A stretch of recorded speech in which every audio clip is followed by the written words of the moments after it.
All right, so for fun, we're gonna go over this Iron Maiden song called "Still Life," and it's with the lyrics. So, "Still Life." This is. I'm gonna give some well, I'll just. I don't know how to what. Okay, "Still Life" is basically about narcissism, and narcissism and psychopathy are very related. And so you might think I'm just speculating. So first, I want you to look at the image here that they have. It's a image of a person looking into a pool, and the word narcissist comes from the flower. There's a flower called a narcissus, and it's a flower. And the flower is known to like grow near water, and the flower always points down near the water, so it looks like it's looking at its own reflection. And a narcissus flower, that's where the word narcissist came from, because narcissists are very self-obsessed, self-absorbed. And so when you read the lyrics to this is why they use this image of the person looking into the pool, and then when you hear the lyrics, you'll see how this is all interconnected. So the first lyrics that they're going to show are at the beginning of the song, and the words are backwards. So check this out.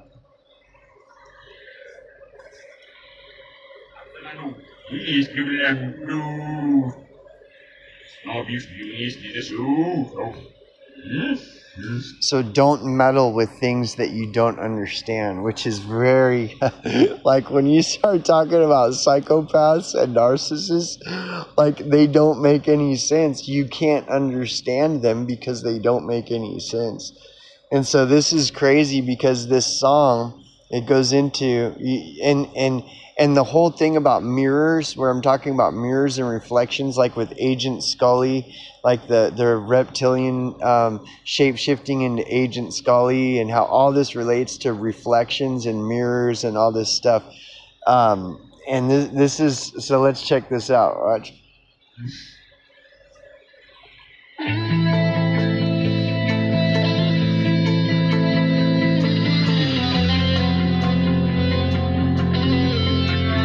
This is a great song, by the way, too. So good.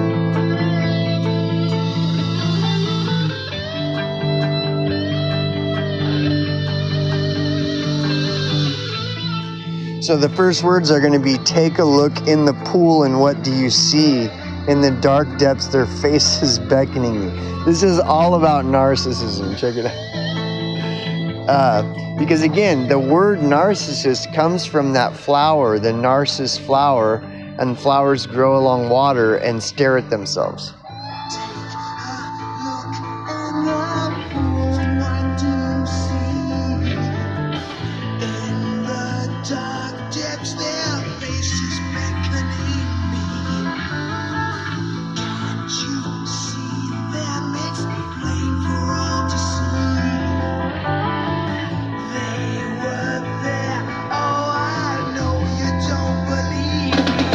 Okay, so this first verse, this is what's crazy about narcissists. So it says, take a look in the pool and what do you see? In the dark depths, their faces beckoning me. Okay, so this is an interesting thing about a vulnerable narcissist. Is vulnerable narcissists, they love to be the victim. And so, you know, that's what they're in this song. It's saying, look at the pool. What do you see? In the dark depths, their faces beckoning me. Can't you see them? You know. Oh, I know you don't believe me that there's these faces looking back at me. So they're describing like that they're seeing these things. You know, something beckoning them, like that they're a victim of. But the thing is if you look. If you're drawn in and you look, well, the thing is with narcissism is they want they want to blur the lines as to who's crazy, who is the delusional one, and so the first verse is kind of like the narcissist drawing you in to look. These people are hurting me. I'm a victim. All these people are out to get me. Can't you see them? And then when you start looking, you start getting drawn into their insanity, and they're very good at blurring the lines as to what's what. So anyways, let's go on.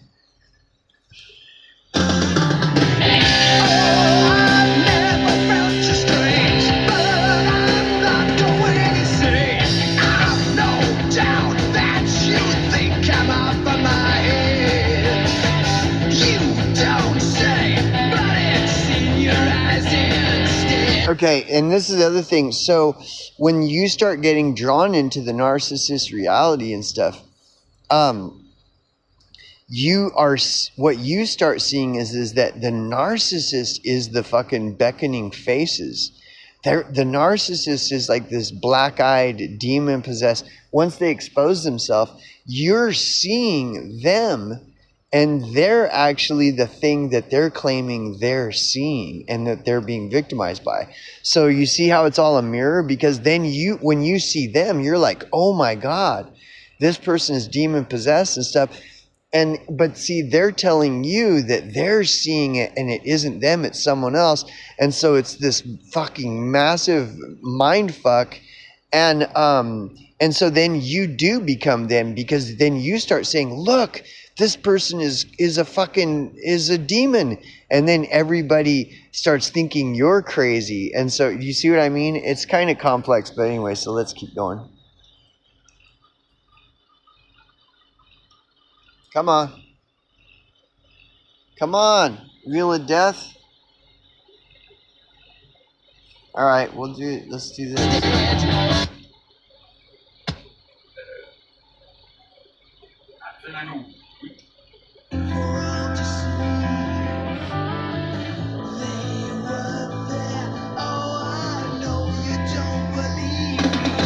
See, their story is a lie, but when you see them, even though their story they're telling you isn't the truth, when you see them, they are the actual thing that they're telling you someone else is. And so then you're seeing them, and it's like, oh my God. And then when you try to tell somebody, you look crazy like they do. So you see what I mean? Anyways, let's go on.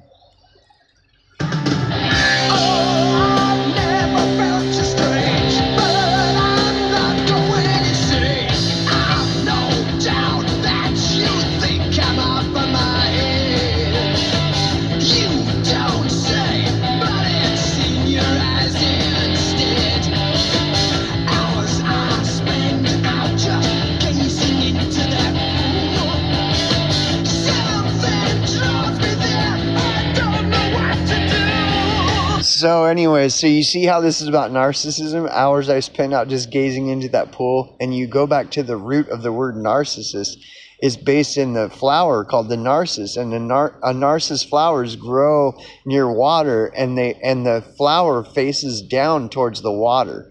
And so it's staring at a reflection of itself.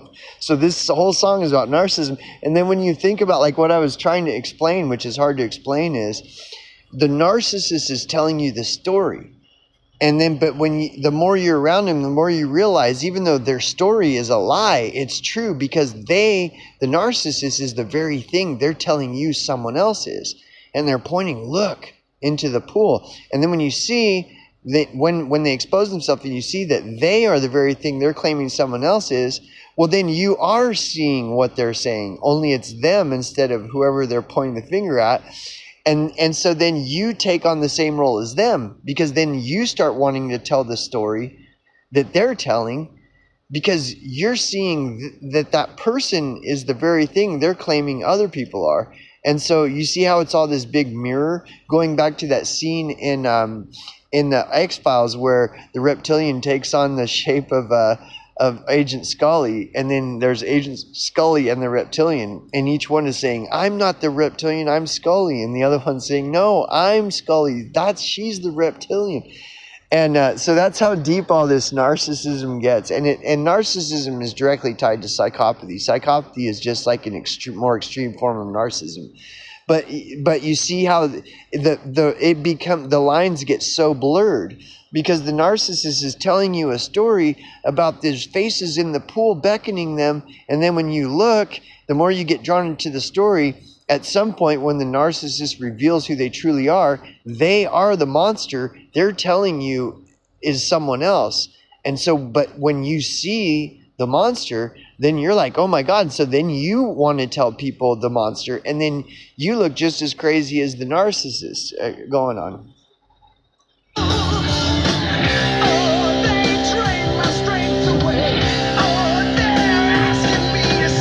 See, so they drain my strength away. The narcissist, who's the monster, is lying, saying that they're draining their strength away. But the narcissist, who's the monster, is literally draining strength away from you. And so what you're experiencing is true, even though with the narcissist, so you're both telling the same story, but one of you is true and the other is not. Just exactly going back to the Scully analogy, where Scully's telling the truth when she's saying, I'm Scully, that's the reptilian. But then the reptilian is saying, no, I'm Scully, that's the reptilian. And so because they're both saying the same story, and you can't tell who's who. This is exactly what chronic full-blown narcissism and psychopathy is exactly about. When a person has a close encounter with a fucking psychopath, narcissistic psychopath. This is exactly, and this is why mirrors, when I talk about shadow integration and mirrors and all this, it goes so fucking deep. Anyways.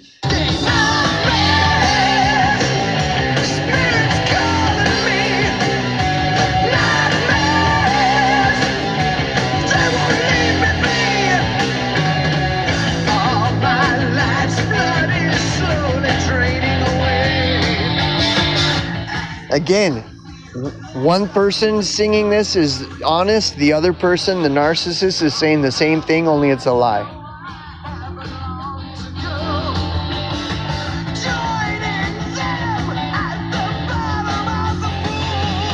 See, and then, so joining them at the bottom of the pool, those are the faces beckoning me, the reflection in the pool. And so somehow I know I haven't long to go joining them at the bottom of the pool. That's what I mean by the lines getting blurred. You start to think that you are them, and it's crazy, dude. I'm not kidding you how deep this shit gets, man.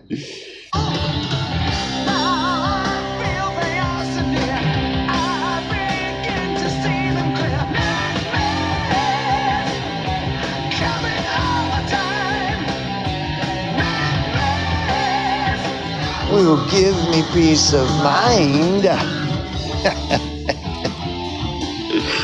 This song is so fucking good, dude.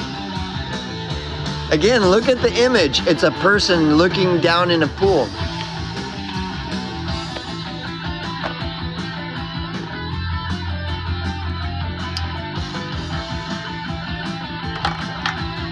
So after the guitar solo and everything, the next verse says, now it's clear and I know what I have to do. I must take you down there to look at them too. Okay, this again goes to the mirror effect with Scully and the reptilian, because the reptilian is saying, now I know what I must do. I must take you down there to look at them too. But all that is to the reptilian is to draw you as a victim and to project everything on you. But the victim, or you yourself, will be saying the same thing, because you will have seen this monster, a narcissistic psychopath, and you're gonna want to draw people in and have them look at it too. So it's, again, more mirrors. Like, this is just so fucking crazy.